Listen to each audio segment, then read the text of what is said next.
Ever feel like you're being subtly manipulated by marketing? Like, maybe that deal isn't such a bargain after all. Turns out there's a whole science behind it. Yeah. And today we're taking a deep dive into Dan Ariely's Predictably Irrational. Okay. To uncover the fascinating and sometimes sneaky ways our brains work. What's great about Ariely is he doesn't just say, Yep, people are weird. Yeah. He sets up these really clever experiments to show exactly how we're irrational. And it's usually in ways we wouldn't even expect. So no more just blindly following the crowd or assuming we're always making the most logical choices. Not quite. But by the end of this deep dive, you'll have a whole new toolkit for understanding why you make the decisions you do. Okay. Especially when those decisions seem anything but rational. All right, let's jump into it with Chapter 1, where Ariely tackles this idea of relativity. Okay. You know how sometimes you're stuck choosing between two things and neither feels quite right? Right. But then a third option pops up, and suddenly one of the original two seems amazing. That's your brain on relativity. Okay. We rarely judge things in isolation.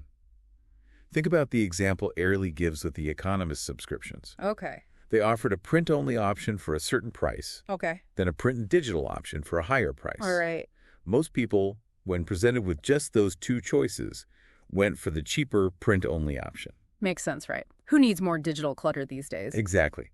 But then Ariely noticed they introduced a third option, print-only, Okay. but at a price that made the print and digital bundles seem like a steal. Suddenly, people flocked to the bundle, even though nothing about its actual value had changed. Wow. Just the presence of that decoy option shifted their perception. Because that's how I ended up with the supersized popcorn at the movies. Right. It's not that I even wanted that much popcorn. The medium size just looked pathetic next to the giant one. Precisely. Yeah. And it's not just about popcorn or subscriptions. Yeah. Ariely even uses an example of people choosing a romantic partner based on how they compare to a less attractive sibling. What? We instinctively seek those reference points, even in matters of the heart. Okay, that's both hilarious and kind of terrifying. So what's the takeaway here? Should I be walking around with a less impressive version of everything I own? Right. Just to make my actual stuff look better? Not quite. But definitely be aware of how relativity might be influencing your choices. When you're evaluating options, Right. try to strip away the comparisons and look at each one on its own merits. Okay.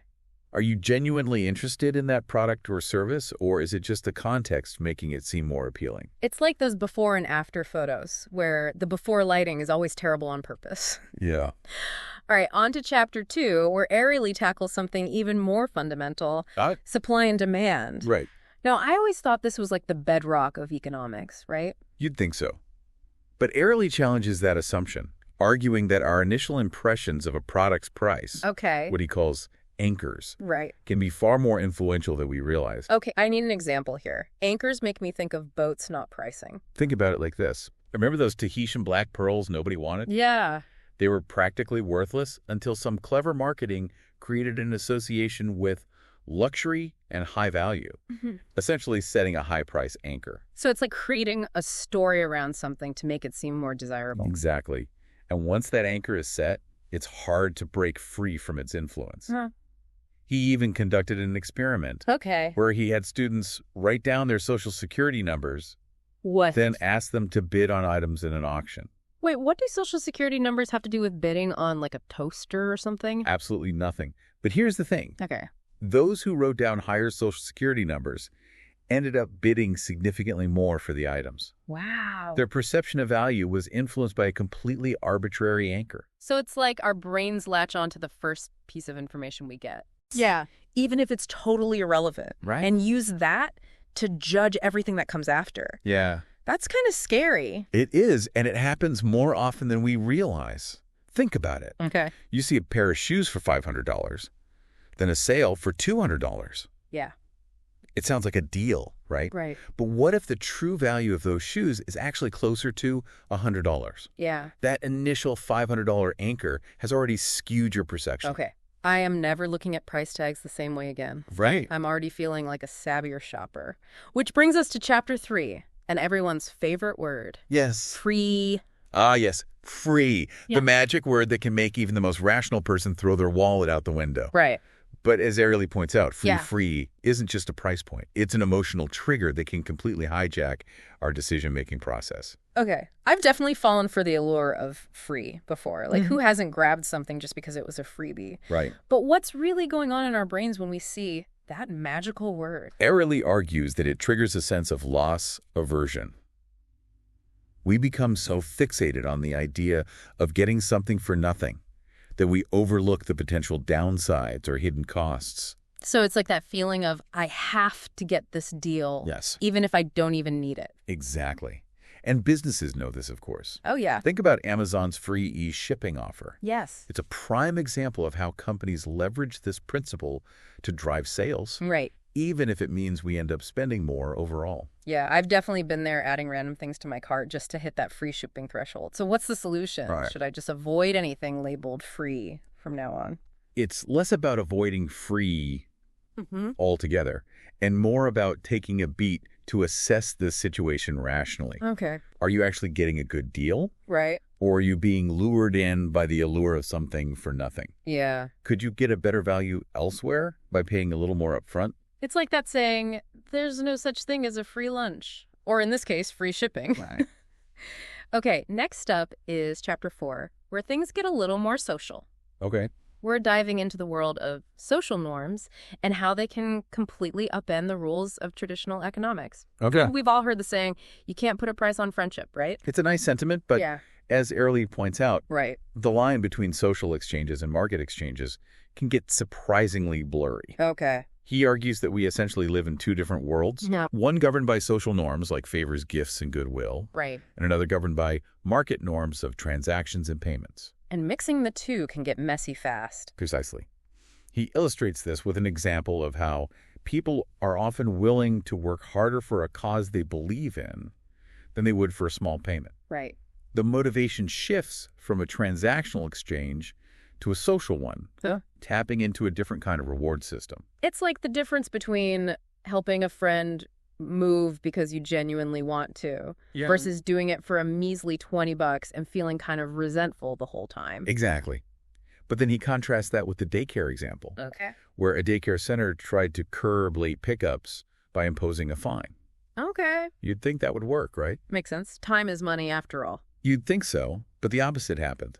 Once the fine was introduced, it shifted the dynamic from a social contract. Okay. We try to be on time out of respect for the teachers to a purely transactional one. Wow. Well, I paid the late fee, so it's fine. Wow. Late pickups actually increased after the fine was implemented. Wow. So it backfired spectacularly. It did. They tried to fix a social problem with a market solution, and it totally blew up in their faces. What happened when they got rid of the fine? Did parents go back to being on time? Sadly, no. The damage was done. Once that social contract was broken, it was incredibly difficult to restore. Oh, wow. Parents continued to pick up their kids late, even without the threat of a fine. That's kind of depressing, but also really thought-provoking. Yeah. It's like once you introduce money into a situation where it didn't belong before, it changes the entire dynamic, sometimes for the worse. Right. So what's the takeaway here? Yeah. Should we never offer to pay a friend for doing us a favor? It's not quite that black and white. Sometimes a small gift or gesture of appreciation can be a perfectly appropriate way to express gratitude within a social context. Right.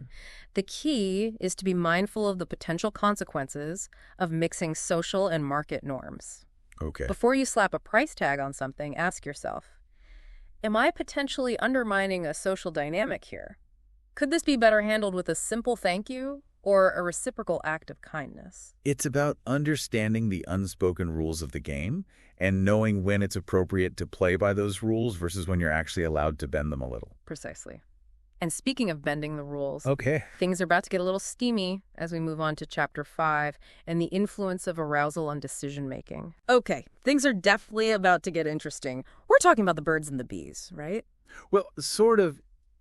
Ariely delves into how our emotional states, Yeah. particularly when we're aroused, Yeah. can drastically affect our choices. I have a feeling this is where those in the heat of the moment decisions come in. Yes. You know, the ones we often end up regretting later when we're thinking more clearly? Precisely. Ariely conducted a study where he asked college students about their sexual preferences and risk tolerance Okay. while they were in cold or neutral emotional state, and then again when they were, well, let's just say stimulated. I bet the answers were a little different the second time around. You could say that the study found that when aroused, people were more likely to make riskier choices and endorse behaviors they had previously deemed unacceptable. It was like Dr. Jekyll and Mr. Hyde, two completely different sets of values depending on their emotional state. Okay, so basically don't make any life-altering decisions when you're feeling a little hot under the collar. Right. But seriously, how can we apply this to everyday life? Right. Most of us aren't making decisions about risky behavior on a regular basis, but we do encounter situations where we're emotionally charged. Absolutely. Yeah. The takeaway here is to be aware of how your emotions might be influencing your judgment.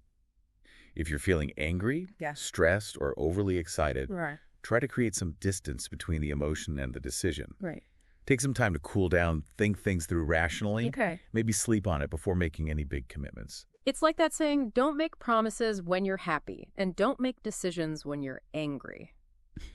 Okay, well, on that note, I think we're due for a little break ourselves.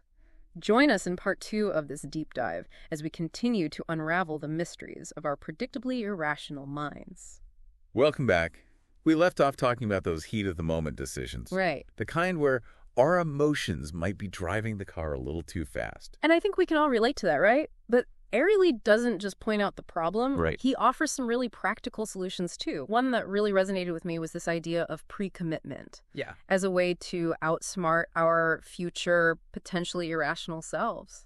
It's a fascinating concept and one that plays out in so many areas of our lives. Yeah. Think about those students Ariely writes about. The ones who performed better academically when he set firm deadlines for their assignments. Right. They were essentially pre-committing to a schedule, making it harder for their procrastinating selves to take over. It's like that saying, if you want to get something done, ask a busy person to do it. Right. They've already pre-committed their time, so they're less likely to back out or push things off. Exactly. And this principle can be applied to so many things.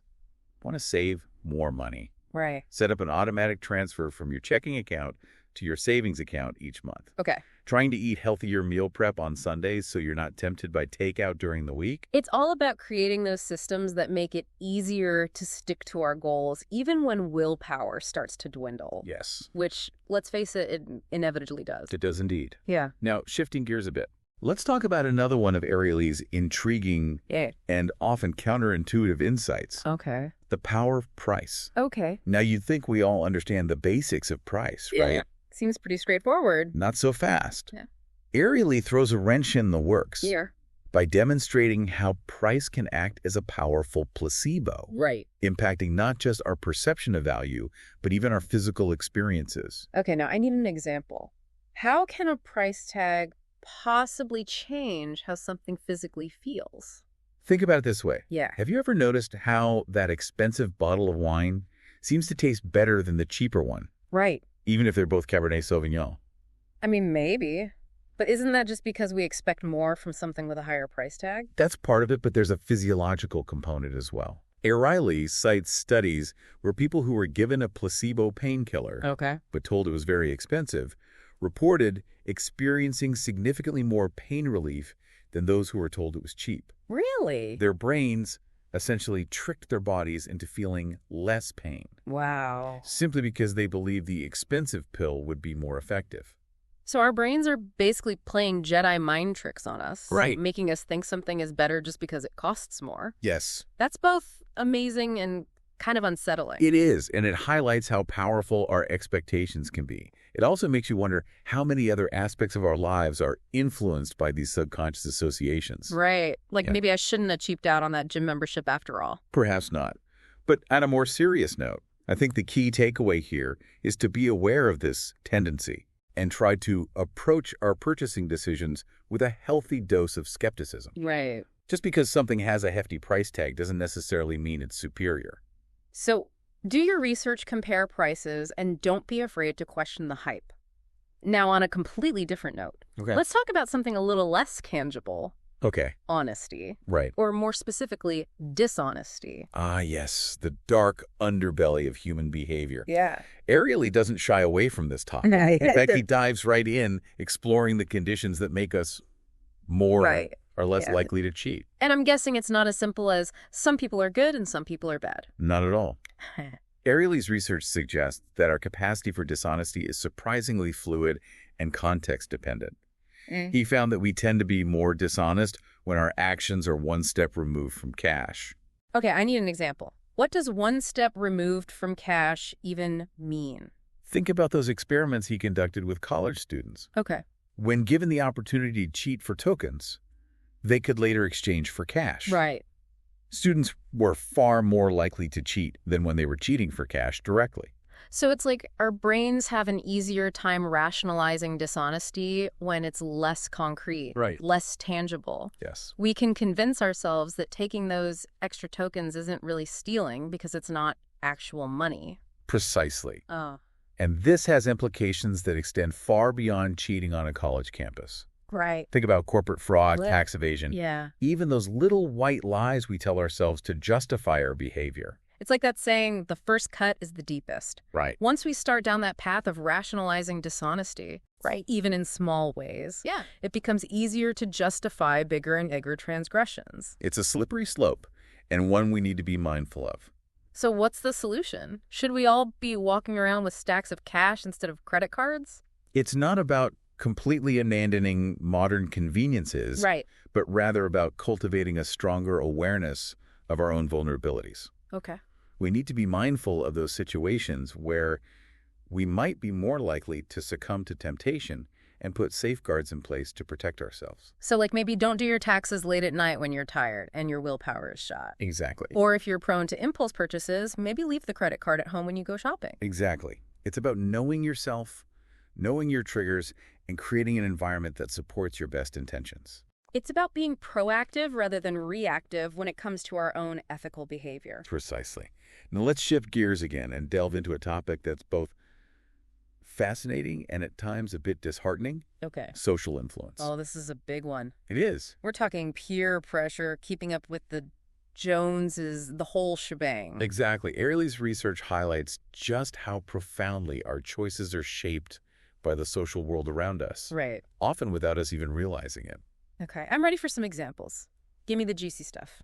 Well, think about something as simple as choosing a restaurant. Okay. You walk down the street and you see two options. Okay. One is practically empty, Okay. while the other have a line snaking down the sidewalk. Right. Which one are you more likely to choose? The one with the line, obviously. Because if everyone else is going there, it must be good, right? Exactly. Mm. Our brains are wired to interpret social cues as indicators of quality. Right. We assume that if lots of people are doing something, it must be the right thing to do or the best place to be. Which makes sense from an evolutionary standpoint, right? Yeah. Back in the caveman days, if everyone was running away from something, you didn't stop to ask questions. Right. You just ran too. Precisely. It's a survival instinct that's hardwired into our DNA. Right. But in today's world, those same instincts can lead us astray. Right. That restaurant with the long line, Yeah. the food could be mediocre. Right. They might just have a really good PR team. Or maybe everyone's just blindly following the crowd, Right. assuming that someone else did the research. So how do we break free from this cycle of social conformity? Should I be deliberately choosing the restaurant with no one in it just to prove a point?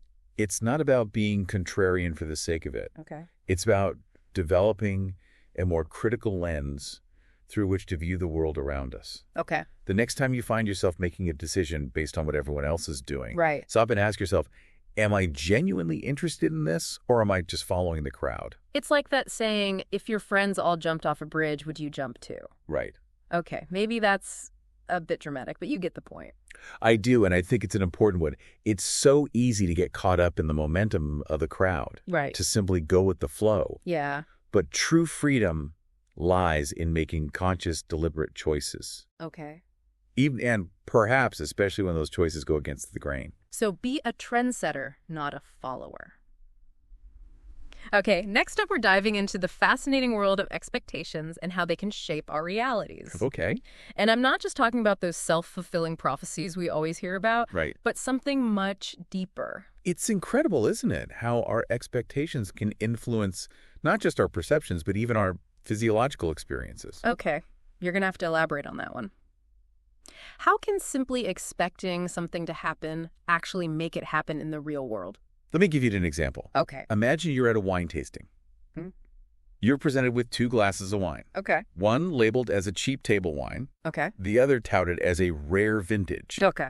You taste both. Right. And of course, the expensive one tastes smoother, more complex, Yeah. more, well, expensive. Right, yeah. But here's the thing. They're both the same wine. Wait, seriously? So you're telling me that the only difference was the label on the bottle? Exactly. Our brains are wired to seek out information that confirms our expectations. Wow. And that includes sensory information. Yeah. If we expect something to taste better, Right. we're more likely to perceive it that way. Yeah. Even if there's no objective difference. So it's like our brains are filling in the blanks based on what we think we should be experiencing. Precisely. And this phenomenon extends far beyond just taste. Think about the placebo effect. Yeah. People who are given a sugar pill but told it's a powerful painkiller often experience genuine pain relief. Wow. Their bodies are responding not to the pill itself, Right. but to their belief in its efficacy. Okay, that's kind of mind-blowing. So if we can literally trick our brains into feeling better with a sugar pill. Right. What does that mean for the rest of our lives? Right. If we go into a job interview expecting to bomb it, are we more likely to actually fail? It's not quite that simple, of course. Right. Our expectations aren't the only factor determining our experiences, but they do play a significant role in shaping our perceptions and influencing our outcomes. So what's the takeaway? Should we all just walk around with these ridiculously optimistic expectations, assuming everything will magically work out in our favor? It's not about being delusional. Right. It's about cultivating a healthy dose of self-awareness. The more aware we are of our own expectations, the more power we have to challenge the negative ones and embrace the positive ones. It's about recognizing that our thoughts have power, and that those thoughts can create ripples in the real world. Precisely. Now let's turn our attention to a topic that's often fraught with guilt. Okay. Shame, Okay. and a whole lot of self-criticism. Okay. Procrastination. Yes. Procrastination, the art of putting things off until the very last minute, Right. even when we know it's going to stress us out in the long run. We've all been there. Oh, yeah. And Ariely offers a surprisingly compassionate perspective on this all-too-human tendency. Okay. He argues that procrastination isn't simply a matter of laziness or poor time management. Right. It's a complex interplay of factors, Okay. including our desire for immediate gratification, our aversion to difficult or tedious tasks, Right. and even our fear of failure. Okay, so it's not just me being lazy. Right. There's actually a scientific reason I'd rather binge watch bad reality TV than tackle that pile of paperwork. There might be fabric. Our brains are wired to prioritize immediate rewards over long-term benefits. Right. So that slice of chocolate cake today is far more appealing than the promise of fitting into our skinny jeans next month Yeah. and that tedious work task. Right. It pales in comparison to the instant gratification of scrolling through social media. So it's a battle between our present self and our future self. Yes. And the present self usually wins. Often, yes. But as with so many of the other irrational tendencies Ariely explores, Yeah. understanding the problem is the first step towards finding a solution. So what's the solution? How do we convince our present selves to prioritize those long-term goals and finally tackle that to-do list? Ariely offers several strategies, Okay. and one of the most effective is pre-commitment. Wait, isn't that what we were just talking about with the automatic savings plans and the meal prepping? Exactly. The same principle applies here. Okay. Want to finally finish that book you've been meaning to write? Right. Schedule dedicated writing time in your calendar. Okay. Find an accountability partner. Right. And maybe even publicly announce your deadline to up the ante. It's about making it harder for our future selves to back out, to give in to the allure of procrastination. Precisely. Now let's move on to a concept that has profound implications for anyone who's ever bought, sold, Yeah. or negotiated anything in their lives. Okay. The endowment effect. This sounds intriguing. What is the endowment effect and why should we care about it? It's surprisingly simple, really. Okay. The endowment effect is our tendency to overvalue things simply because we own them. Okay. I think we've all experienced this. Like, you try to sell that old lamp on Craigslist for what you think is a perfectly reasonable price. Right. But no one's biting. Exactly. In our minds, that lamp is special. Right. It's been in our homes. Right. It's part of our story. Yeah. And we've imbued it with a value that extends far beyond its objective worth. But to a potential buyer, it's just an old lamp. Precisely. And this cognitive bias can lead to all sorts of irrational behavior. Right. From holding on to losing investments for too long. Right. To refusing to sell our homes for a reasonable price. So what's the solution? Should we just assume that everything we own is worthless? Right. And we should be giving it all away for pennies on the dollar? Not quite. Yeah. But it is helpful to be aware of this tendency, especially when we're making financial decisions. Right. The next time you're selling something, Okay. try to take a step back and view it from the buyer's perspective. Ask yourself, if I didn't already own this, would I be willing to pay this price for it? It's about separating our emotional attachment from the actual value of the item. Exactly. Yeah. Now, speaking of emotional attachments, Okay. let's talk about one of the most common and often most frustrating aspects of human behavior. Okay. Our tendency to hold on to things. Right. Relationships. Yeah. Jobs, even material possessions. Right. Long after they've served their purpose. The fear of letting go. Yes. We all have those drawers full of things we never use but can't bear to part with. Exactly. And it's not just about clutter. This tendency can manifest in so many areas of our lives. Yeah. We stay in jobs that make us miserable because we're afraid of the unknown. Right. We cling to relationships that have run their course because we're terrified of being alone. It's like we'd rather hold on to the familiar, even if it's making us unhappy, than risk the uncertainty of starting over. Precisely. Yeah. And Ariely attributes this to our innate aversion to loss. Right. He argues that we experience the pain of a loss far more acutely than we experience the pleasure of an equivalent gain. Right. So even if staying in that dead-end job is causing us more stress and unhappiness than finding a new one, Right. the perceived pain of leaving is often greater than the potential gain of moving on. It's like we're hardwired to avoid pain, even if it means clinging to something that's no longer serving us. Exactly. Yeah. And this is where Ariely's research gets really interesting. He doesn't just point out the problem. Right. He offers concrete strategies for overcoming this fear of loss and embracing the freedom of letting go. Okay, I'm all ears. How do we break free from this cycle of clinging to the familiar even when it's not serving us? One of the most effective strategies is something Ariely calls reframing the decision. Okay. Instead of focusing on the potential loss, try to shift your perspective and focus on the potential gains of letting go. Okay, I can see how that would be helpful. Instead of dwelling on the sadness of leaving that dead-end job, Right.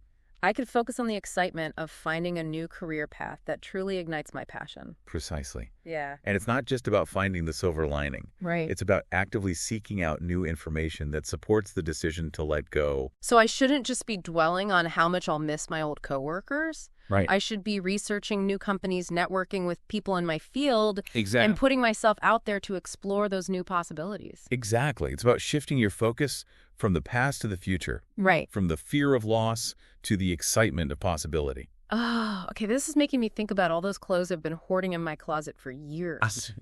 The ones I never wear but can't seem to get rid of. Maybe instead of dwelling on the loss of those clothes, Right. I could reframe it as creating space for new styles, new looks, a whole new me. Precisely. It's amazing how a simple shift in perspective can make such a big difference. It's like that saying, one man's trash is another man's treasure. Or in this case, one woman's outdated wardrobe is another woman's vintage fashion find. Exactly. And speaking of reframing, Okay. I think it's time we take a step back and reframe this entire conversation. Okay. We've been diving deep into the world of irrationality, All right. exploring all the ways our brains lead us astray. Yeah. But I think it's important to remember that irrationality isn't inherently bad. Okay, I'm intrigued.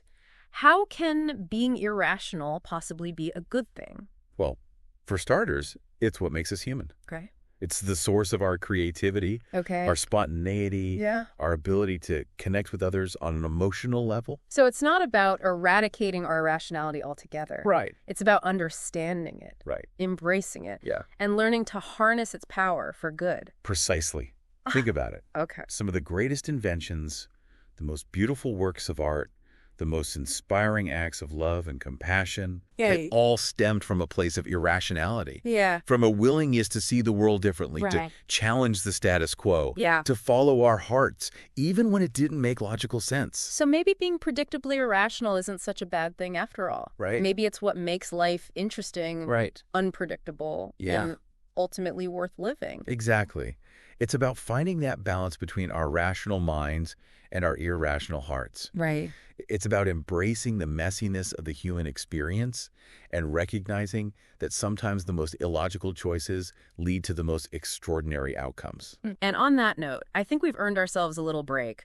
Join us in part 3 of this deep dive as we continue to explore the fascinating world of predictably irrational and uncover even more surprising insights into the human mind. Well, we're back for the final part of our deep dive into Predictably Irrational. Yeah, it's been quite a journey through the twists and turns of the human mind, hasn't it? It has. We've explored everything from the power of free to the pitfalls of procrastination, and I don't know about you, but I'm starting to see the world in a whole new light. That's the beauty of Ariely's work. It's not just about pointing out our flaws, it's about empowering us to make better decisions. So as we wrap things up, I'm curious, what are some key takeaways our listeners can apply to their own lives? One of the most important lessons is to be mindful of relativity. We rarely judge things in isolation. So be aware of how comparisons might be influencing your choices. That amazing deal might not seem so great if you compare it to other options or consider its true value. It's like that saying, don't compare your behind the scenes to everyone else's highlight reel. Exactly. Focus on your own goals and values, not on what others are doing or what you think you should be doing. Right. And while we're on the topic of values, let's not forget Ariely's insights about social norms versus market norms. Sometimes introducing money into a situation can actually backfire. Especially when it comes to relationships and social dynamics. It's about recognizing that some things are best left unquantified. Absolutely. Now, another key takeaway is to be aware of those emotional hotspots. Okay. They can lead to irrational decisions. Yeah. We've all been there, angry, stressed, excited, Oh, yeah. and made choices we later regretted. Oh, I plead guilty to that one. Those late-night online shopping sprees are always a recipe for disaster. The key is to create some distance between the emotion and the decision. Right. Take a step back, breathe, and give yourself time to cool down before making any big commitments. Don't let your emotions hijack your decision-making process. Exactly. Now, speaking of hijacking, let's not forget the power of expectations. They can shape our experiences in ways we often don't realize. It's like that saying, whether you think you can or you think you can't, you're right. Precisely. So challenge your negative expectations and embrace the possibility of positive outcomes. You might be surprised by what you can achieve when you shift your mindset. And speaking of mindset, what about that other universal struggle, procrastination? Right. We all do it. We do. But it doesn't have to rule our lives. Ariely reminds us that procrastination often stems from a desire to avoid negative feelings, Okay. whether it's boredom, anxiety, or fear of failure. So it's not just laziness, it's our brains trying to protect us from discomfort. In a way, yes. But we can outsmart those procrastination impulses by reframing those negative associations.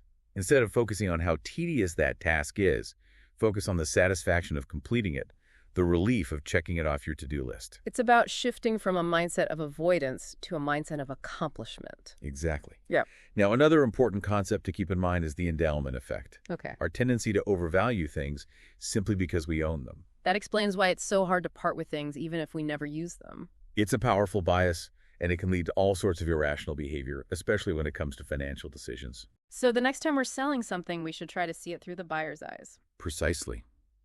Now, speaking of perspective, I think one of the most important takeaways from Predictably Irrational is the reminder that our irrationality isn't inherently bad. It's part of what makes us human. It's what fuels our creativity, our passions, our connections with others. Exactly.